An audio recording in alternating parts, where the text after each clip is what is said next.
So,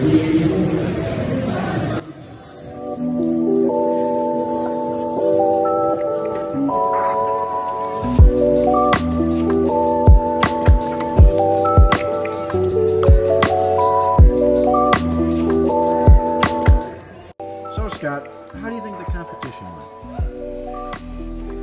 It could have been a lot better. We started out with a robot that pretty much didn't move, and every time we went out, it was broken. We came back and it was broken, and we fixed it. And the team came together tremendously and made sure that the robot was ready to go out at every next match. The very last match we had before going into semifinals, the whole upper structure of the robot came off and was literally flinging around on the field like an old medieval flail. It was horrible, and yet we had other teams see potential in what we had and knew what we could do, had seen us in past years of what we can do. We rebuilt that robot in 3 hours. We were back out in semifinals with our partners, the Team 70, and made it all the way up to the end of semifinals. We were the last alliance to go out before finals. Yep.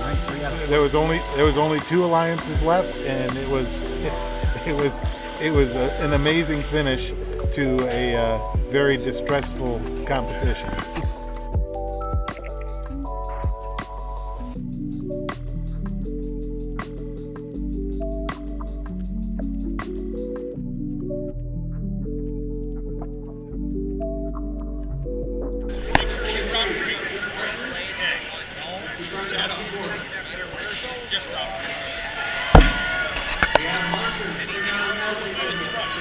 We're going to play our normal game. So, we're going to score on this side. They're going to work on that side. We're going to use this station.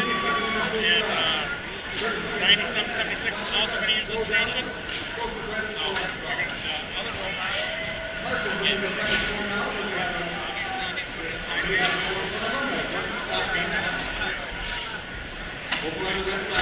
What are your thoughts on the game after experiencing Kettering? Like, how do you think Reefscape compares to previous games like Crescendo or Deep Space? I think it's on par with Deep Space. I think it's a nice pick and place game. It's very engaging for other teams to watch. A lot of people ruled out defense at the beginning of this whole thing, and defense is playing a huge role in it, and so you get to see robots, bashing on robots. It's pretty cool. Yep. And the end game is probably not as exciting as past years, but it is definitely difficult. So when it happens, you know that the other teams have had good ideas and put some time into it.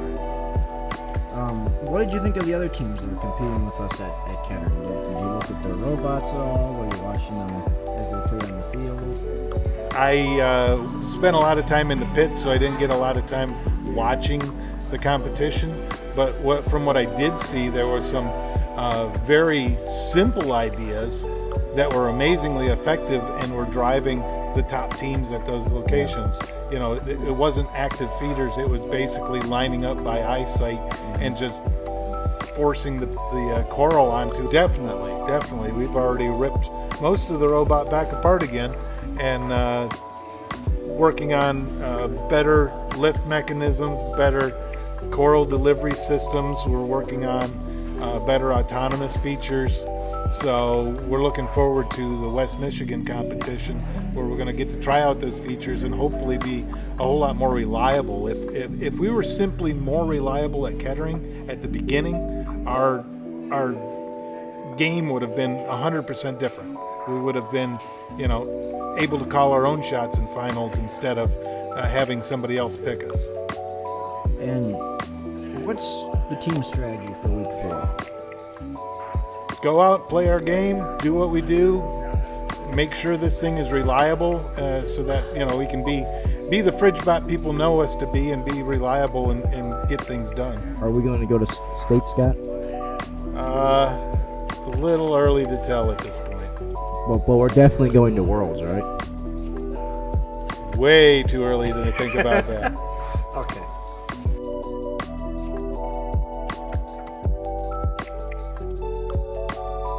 Want to see Team FridgeBot compete?